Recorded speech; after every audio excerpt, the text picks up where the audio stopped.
Hello, my groovy goals. Welcome back to my House of Nightmares. I hope you're ready for our next installment of Sena's House of Nightmares.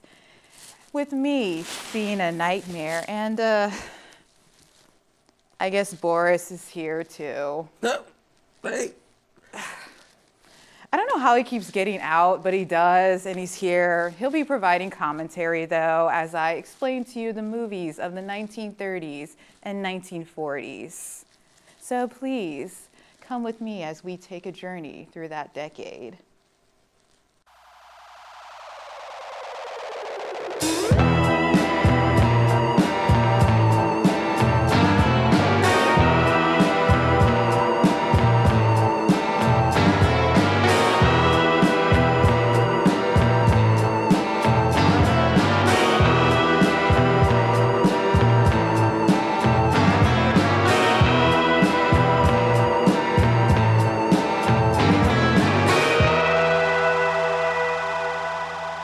And welcome back, Groovy Goals. This week we'll be discussing the 30s and 40s, which was the high time of classic Hollywood. That was when Universal Studios reigned supreme with their monsters, Frankenstein's monster, Dracula, the Mummy, and the Wolfman, my personal favorite. Oh, the Wolfman, what a delightful character he was. I thought I was your personal favorite monster. You're my favorite bear. Let's leave it at that. I'll take it. Now, there are a few movies of the 1930s and 1940s that I personally really enjoyed. So I'm gonna share a bit of them with you. Nice. One being Cat People. You got so excited. Go on. I heard cat people. You don't hear those two words together often. I mean, there are cat people, like people who have cats. You do hear that very often. Well, I guess you're right. I myself have 20 cats in this castle, which I like to keep roaming about.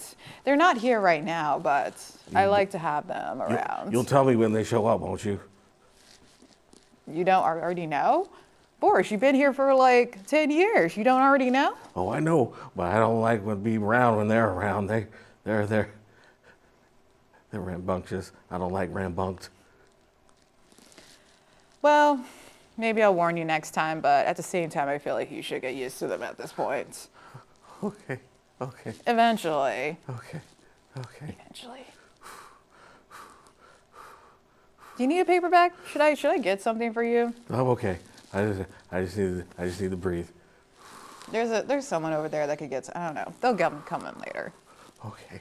But let's move on to Cat People. Now, this is a very interesting movie where the main character is a Ukrainian immigrant who came to America, doesn't know anybody, but is fascinated by this panther in a cage at the zoo. Now, while there, they are approached by a man who is smitten with them, and they develop a sort of romantic interest with each other, and eventually the man proposes. But the only thing is with this woman is if she gets any sort of emotions, fear, arousal, or a kiss or anything, she'll turn into a cat and eat somebody. Oh, no. I mean, the cats here won't do that. You can calm down. Okay. Whew. Unless I tell them to, but that's for a different episode. Oh. Now, it's interesting how feminine rage is kind of presented with feline violence in this. And I feel like there's a weird crossover with women's sexuality and feline characteristics, both of which are very much under scrutiny and ostracized in some ways.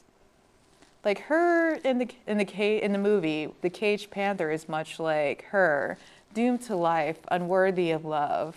And this man comes along, gets excited with her, gets obsessed with her, but then sort of discards her once she becomes a little unmanageable and causes him to feel uneasy, which, I mean, a man feels uneasy, that's it, that's all it takes.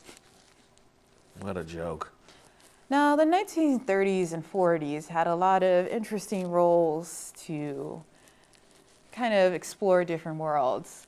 And one theme that seemed to come up frequently throughout the 30s and 40s was visiting the land of Africa, the general land of Africa, as it was referred to in many movies, instead of, a very land with different cultures and countries going on within it. But in the 30s and 40s, people would travel to the great land of Africa to kind of document it and observe it and sort of make these movies of what they believed what was going on. One famous movie being Ingagi, which was largely a nature documentary where they would go and hunt various animals to help the natives in the different countries. But then they stumbled upon one village where they worshiped the Ingagi, which was a gorilla god spirit that they feared. And to appease this spirit, they would sacrifice a virgin maiden to them. Now, the implication was that this maiden would be taken and they would copulate and create man-beast hybrids, which is a very interesting outcome. What was the outcome? The outcome was little hairy babies. Little hairy chimp babies. I shouldn't laugh. Go on. It was marketed as a true documentary where they were like, this is actual footage we took of this guy in a gorilla suit chasing after this woman, but it was marketed as a documentary for a long time, but eventually it came about that they did fabricate that portion and no longer was accepted as real fact. Now, another interesting aspect of the 30s and 40s that they delved a lot into is voodoo. Voodoo. Which is a very misunderstood religion that a lot of people fear and don't really take times to learn about. But Boris, are you familiar with voodoo? Mm-hmm. I keep an altar to all my dead ancestors. Oh, that is actually a very good answer. Because voodoo actually is traditions from the West African region of the Yoruba people. And when they were brought over to America, Jamaica, Haiti, different islands, they brought with them the Yoruba traditions with them. And since they couldn't openly practice those Yoruba traditions, they would hide them under Catholic guise. And this mixture slowly became voodoo. Now, in America, particularly New Orleans voodoo, is a very interesting aspect to look into, particularly Marie Laveau in Congo Square, where the slaves were allowed to, for once a week, celebrate their culture with each other and trade and all of this under French rule, not under European rule. English rule, unfortunately. Well, back to voodoo. In the 1940s, 30s, and 40s, when Hollywood was exploring voodoo, it was very much a very scary religious practice that they didn't understand, but it involved chanting and dancing and drums and a lot of energy. Now, some of these movies delved into going to the country of Haiti, one being Black Moon, where a white woman went there to where as birth, she was secretly inoculated into voodoo as a child. And then she is drawn back to Haiti to fully immerse herself in it. But the rest of her family is a little hesitant and not very into the idea. And they try to pull her back, but she is taken by the voodoo drums and must remain there, which happens. Fun fact, do you know what the original title for that movie was? What was it? White Lady in Haiti. You know what? That is an even better name. I think you need to go back 80, 90 years and propose that to them. I'm on it. First we invent a time machine. Next, you know what? We're just going to re-release it, call it that. People won't even know. Nah, Who's going to know what this movie is? never the wiser. It is now White Lady in Haiti. There you go. Now, another movie involving voodoo, and particularly someone getting trapped with it at birth, is Chloe, Love is Calling You, featuring Chloe, who is taken care of by her mother, who is a black woman, and Chloe, who is a mixed woman, very white passing. And she grows up and she wants to enter this world and falls in love with a white man, but she's unable to be with him because she is biracial and this is forbidden. But then she finds out that she actually is entirely white, and she was actually switched at birth when her mother took her as a sort of revenge against the colonel, who she was actually the daughter of, because he lynched her husband. So she was like, you know what, I'm gonna take your baby then. Whoa. I say it's a fair trade. You wanna go lynching people. Fair. So once Chloe finds out, she delves into the white world and fully accepts herself as a white woman. Now, to kind of finish the revenge, her old mother kidnaps her and tries to sacrifice her in a voodoo ritual to kind of exact her revenge upon the colonel. Unfortunately, it's not successful, and she is saved by the white man she fell in love with, and the mother gets away at the end. So that happens. The old savior. Yeah, if you're going to get saved by someone in the 30s, it's probably going to be a white man. Mm-hmm.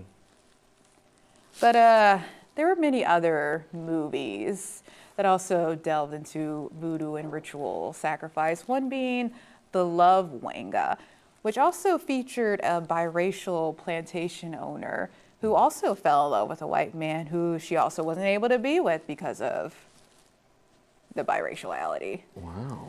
Yes, the tragic mulatto tale was a very popular one then. Tale as old as time. Very old this time. Ask Mariah Carey. She seems to be doing well though. She's fine. Yeah, she got over it eventually.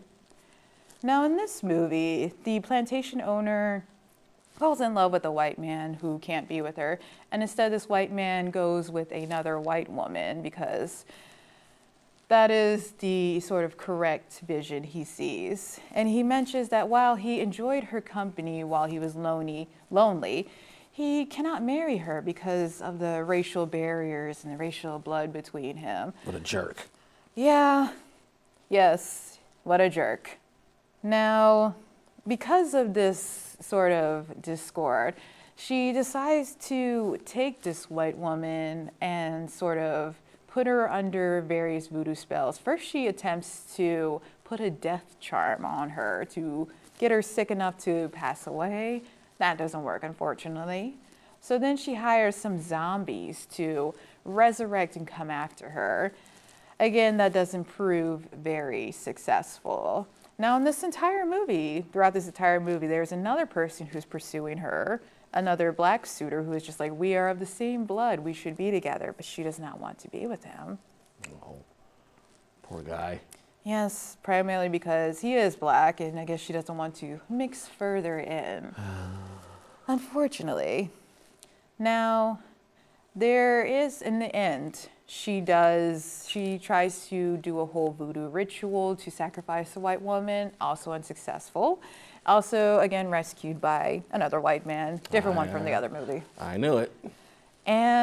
But in this one, there's a sort of vengeance where she is killed at the hands of the other suitor who she rejected. There was actually a remake of The Love Wanga starring an all-black cast called The Devil's Daughter. Now, this kind of followed a somewhat similar path, but this time it was two Jamaican sisters, half-sisters.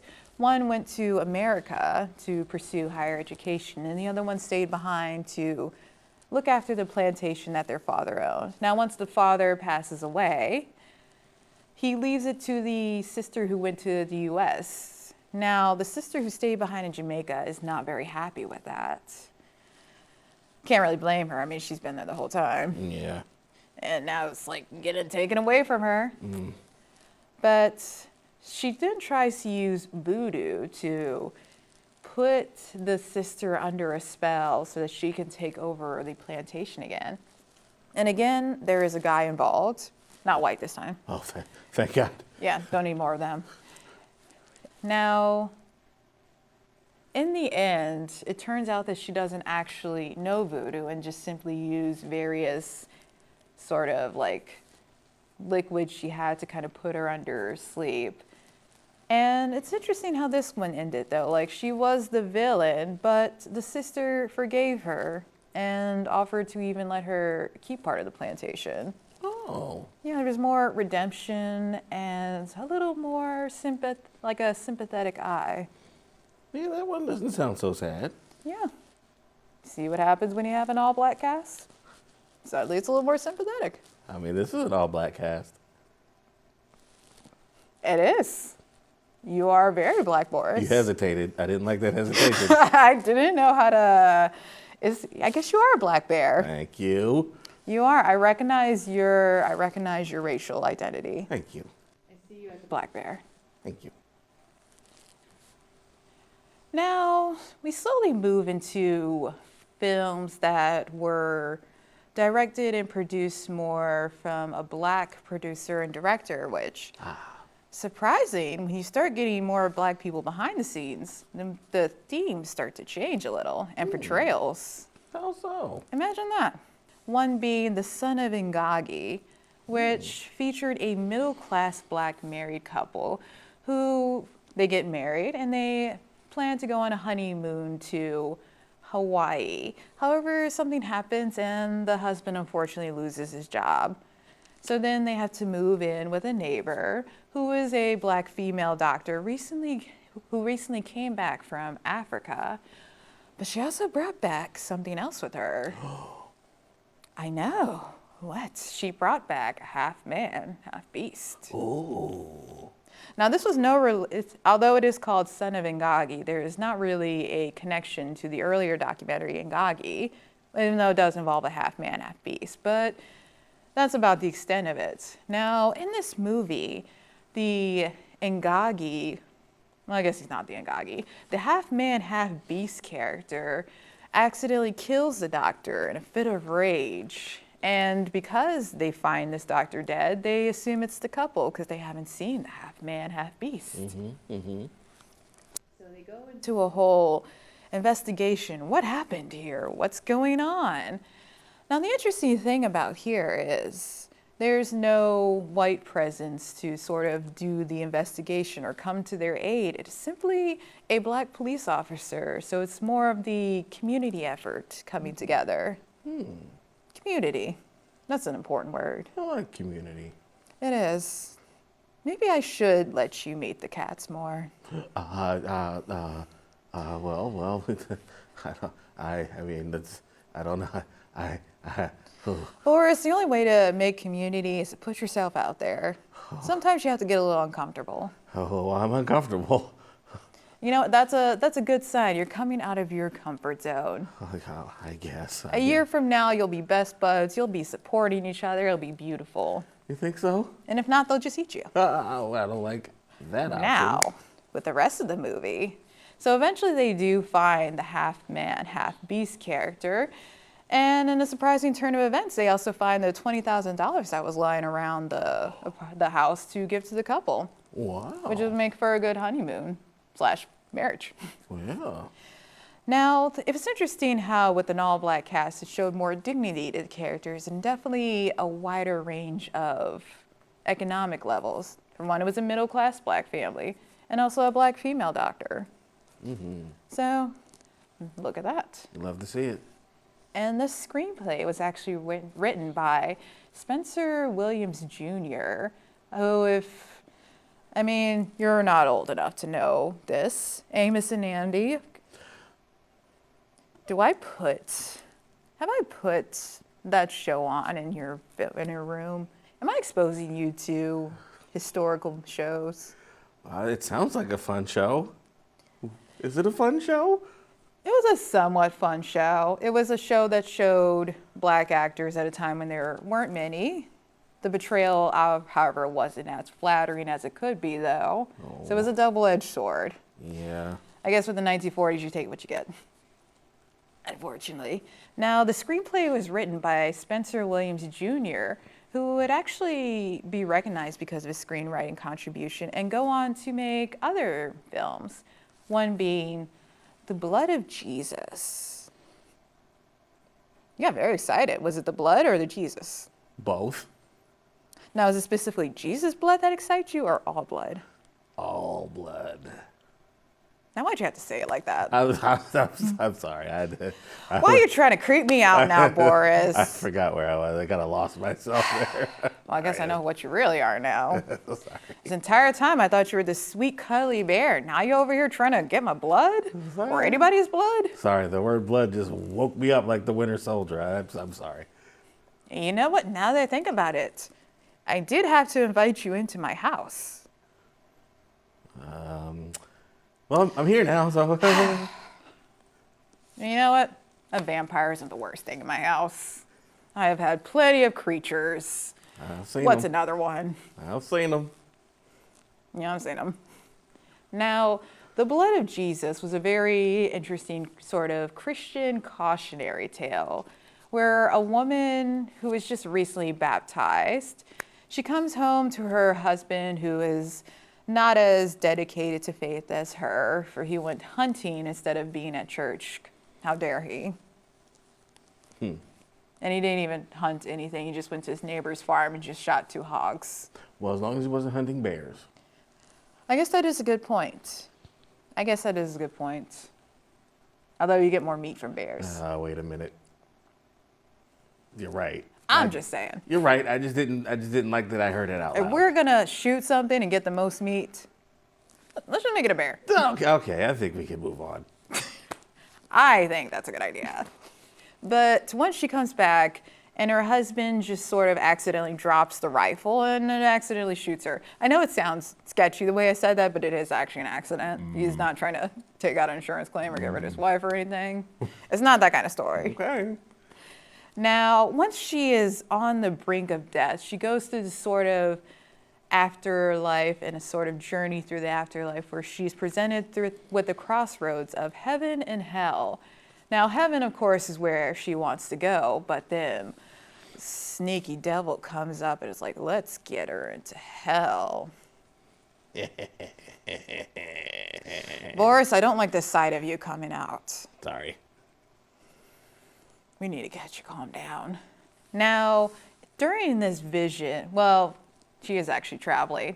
She's met with a sort of high-powered city man who brings her to a jazz club where there's music, jazz music, and dancing, and vaudeville, and gambling, and loose women. Excuse me. What kind of man? A very high-profile city man. Say that one more time. Why are we analyzing my words here? I just like to hear you say it. He's a high-profile city man, Yeah. a man of the city with a high profile. Yeah. He's got a lot of stuff going on. He's in here gambling. He's got loose women. He's got jazz music, dancers. There is a woman bending over doing contortion. What? He's living the life. I mean, Actually, he's not living the life is what the movie is trying to tell you, because this is where you shouldn't be. I know I didn't sell it well, but it's not where you should be. it sounds like that's where I should be, exactly. It does. It looks a lot interesting. But she does get sold by this man to another man to become a sort of woman of the club. Oh, no. And it's like, oh, now she knows she has to leave. Now she knows she made the wrong decision. Oh. But she's able to escape and is met again at the crossroads where she pleads a second chance. And then the angels come down and Jesus comes down to sort of save her. And then she wakes up in her bed with her husband, and her husband is very glad to see her because he didn't mean to shoot her. Again, I know it sounded like he meant to shoot her, but he didn't. Yeah, sounds like he meant to. He just has bad aim. Okay. You know, sometimes you just throw down a gun and it just accidentally shoots someone. Actually, yes. See? Happens all the time. To the best of us. Yeah. Now, those were 2 movies by Spencer Williams Jr., which he sort of wanted to portray a sort of better representation of Black people and also include religious scenery. And through the use of images of hell and the devil and just like what could happen if you are away from Jesus, he sort of brought about this horror element to it. Now, another interesting movie that kind of followed this was Hellbound Train, where we follow the devil on the train as he goes through all the sins that you could possibly do, such as, again, jazz music. They really didn't like jazz. My favorite sin. And dancing, cohabitation. Could you imagine? I could never. A man and a wife living as man and wife? Insane. Yes. Crazy. And contraception? What? Because apparently that's preventing babies being born. And gambling. Also no. That's my second favorite sin. And this is why you're here. Because you lost all your money. Yeah, I know. One day I'll be back. One day Boris will be back on top. Playing Jafar again? Was that the highlight? Well, it certainly wasn't losing $20,000. See? Can't take him anywhere. But through this hellbound train, you explore the different vices that people could undertake. And in the end, you can only be redeemed by not doing any of them. Now, this is a very, very long list of things you can do, and it's a little long. It's a little long. How are you going to avoid doing jazz and dancing? I did jazz before we got here. The way you said that is not great, but I know what you meant. But please use your words carefully. Did a whole line of jazz. Boris, I'm sorry. It's I late. thought It's I getting- had this as a clean house. You're coming up here with blood. You're coming in here with your jazz. Where's this cross? Where is this cross? No, don't you. I actually don't even own a cross. I don't know what I'm looking for. Yeah. Whew. Now, that was an overview of the 1930s and 40s and the films that sort of encapsulated them. There's a lot of interesting themes. Bela Lugosi, Lon Chaney Jr., and Boris Karloff reigns supreme in terms of movie monsters and actors. Universal Studios, again, pushed a lot of that too.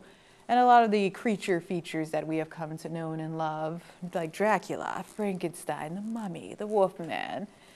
And there are also a lot of other interesting little things to come of it, including the movies that Val Lewton produced, like Cat People, The Seventh Victim, and Dead by Night.